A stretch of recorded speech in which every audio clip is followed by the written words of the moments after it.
বিএনপির ভারপ্রাপ্ত চেয়ারম্যান তারেক রহমানের পক্ষ থেকে হতদরিদ্র শীতার্ত মানুষের মাঝে শীতবস্ত্র বিতরণ করেছেন নারায়ণগঞ্জের কুতুবপুর ইউনিয়ন পরিষদের 4 বারের নির্বাচিত চেয়ারম্যান ও ফতুল্লা থানা বিএনপির সাবেক সিনিয়র সহসভাপতি আলহাজ মোহাম্মদ মনিরুল আলম সেন্টু।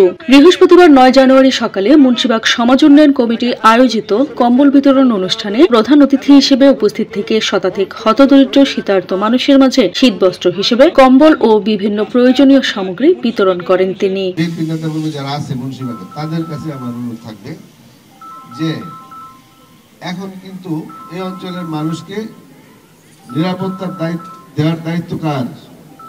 এই মুন্সিবাগ যারা এই ওয়ার্ডের 5 নং ওয়ার্ড এর অন্তর্গত মুন্সিবাগ এলাকার যারা বিশেষ করে নেতৃবৃন্দ আছে, পাশাপাশি দৌলতপুর আছে, দৌলতপুর বিএনপি নেতৃবৃন্দ আছে, তারা যদি সমাজ কমিটিদের সাথে একত্রতা ঘোষণা করে, কি বলেন? ঠিক আছে, এই সমাজ কমিটির সাথে তাদেরকে একাত্মতা ঘোষণা করে এই সন্ত্রাস এবং চাঁদাবাজের বিরুদ্ধে কথা বলতে হবে, তাদের বিরুদ্ধে পদক্ষেপ নিতে হবে।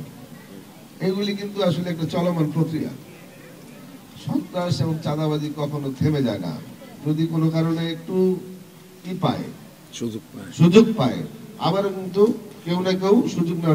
মুন্সিবাগ সমাজ উন্নয়ন কমিটির সভাপতি আব্দুস সত্তার বিডিআর এর সভাপতিত্বে ও সাধারণ সম্পাদক মোহাম্মদ মিজান মোল্লার পরিচালনায় অনুষ্ঠানে বিশেষ অতিথি হিসেবে উপস্থিত ছিলেন কুতুবপুর ইউনিয়ন পরিষদের 4 নং ওয়ার্ড মেম্বার হাজী মোহাম্মদ জামান মিয়া, 5 নং ওয়ার্ড মেম্বার মোহাম্মদ বাবুল মিয়া, নারী মেম্বার অনামিকা হক প্রিয়াঙ্কা, কুতুবপুর ইউনিয়ন বিএনপির সাধারণ সম্পাদক আলহাজ মোহাম্মদ আনোয়ার হোসেন, কুতুবপুর ইউনিয়ন যুবদলের সভাপতি মাসুম আহমেদ রাজ, সাধারণ সম্পাদক জাহাঙ্গীর হোসেন রানা, সমাজসেবক আলহাজ মোহাম্মদ ইসমাইল হোসেন প্রমুখ। আজকে 2.5 বছর এই কমিটি মুন্সিবাগকে বলতে পারবো না সন্ত্রাস তাড়ানোর জন্য আমরা কারো গায়ে হাত দিছি। আমরা ওনার নির্দেশনা ইনশাআল্লাহ আমরা সফল হয়েছি। আমাদের প্রথম চ্যালেঞ্জ ছিল মুন্সিবাগ থেকে মাদক দূর করা। আপনারা জানেন প্রতিদিন এখানে মাদকের আস্তানা বসতো। চেয়ারম্যান সাহেব এসে নিজে নির্দেশনা দিয়েছে কমিটির পর যেন এখানে আস্তানা থাকতে পারবে না। আমরা সেই মাদক সরানোর যে উদ্যোগ নিয়েছি সেটা আমরা সফল হয়েছি। মুন্সিবাগ থেকে মাদক সন্ত্রাস আমরা বিতাড়িত করতে পারছি। উপরে ছিল আল্লাহ আর নিচে ছিল আলহাজ মনিরুল আলম সেন্টু, তার সহযোগিতা এলাকার মুরব্বীদের নিয়ে আমরা সেটা সফলতা হয়েছি। আজকে আশপাশের সব সমাজ যারা অন্যায়ের বিরুদ্ধে কথা বলছে আজকে তাদেরকে ট্যাগ লাগানো হচ্ছে ছবি দিয়া। কেন? বিভিন্ন জন আমাকে ফোন করে বলে, মিজান ভাই আমরা সমাজ প্রতিনিধি, আমাদেরকে মিরগঞ্জতে দাওয়াত দিছি ইফতার মাহফিলে, আমরা এখানে প্রায় 50টার মতো সমাজ প্রতিনিধি গেছি, সেই ছবি তুললে আমাদেরকে ব্ল্যাকমেল করতেছে। আপনারা বলেন কি এটা কি ঠিক? কিন্তু যারা অরিজিনাল বিএনপির নেতা, যারা বিএনপি করে তারা কিন্তু এইগুলি কখনো করে নাই।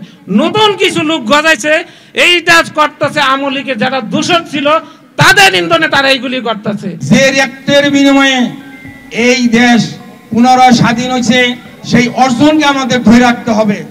আমরা যদি নিজেরা দলাদলি কইরা, হানাহানি কইরা, প্রতিহিংসামূলক কাজ কইরা, চাঁদাবাজি কইরা এই অর্জনকে ধ্বংস করে দেই, তাহলে শান্তি আমাদের আসবে না। এখনো অনেক লোক আছে যারা এটাকে, এই অর্জনকে ধ্বংস করার জন্য বিভিন্ন ধরনের ষড়যন্ত্র করতেছে। আমরা এই ষড়যন্ত্রকে রুখে দিব, মুন্সিবাগে যাতে আর এই ধরনের সন্ত্রাস এবং চাঁদাবাজি না গজায়। অনেকেই আছে এখনই নানা মনে হয় ওরা মন্ত্রী এমপি মনে হয়ে গেল, এমনই ভাব দেখায়। আমরা এদেরকে আমরা বরদাস্ত করব না। এছাড়াও অন্যান্যের মধ্যে আরো উপস্থিত ছিলেন কুতুবপুর ইউনিয়ন 4 নং ওয়ার্ড বিএনপির সহসভাপতি আক্তার হোসেন মোল্লা, মোহাম্মদ নজরুল ইসলাম নজু, যুগ্ম সাধারণ সম্পাদক মোহাম্মদ জাকির হোসেন, ধর্ম বিষয়ক সম্পাদক হাফিজ কালাম, 5 নং ওয়ার্ড বিএনপির সাবেক সাধারণ সম্পাদক মোহাম্মদ সাইফুল ইসলাম, বিএনপি নেতা মাওলানা মহিদুল ইসলাম, আজিজুল, কালু সর্দার, 5 নং ওয়ার্ড যুবদলের সভাপতি আব্দুর রহিম সহ গণ্যমান্য ব্যক্তিবর্গ।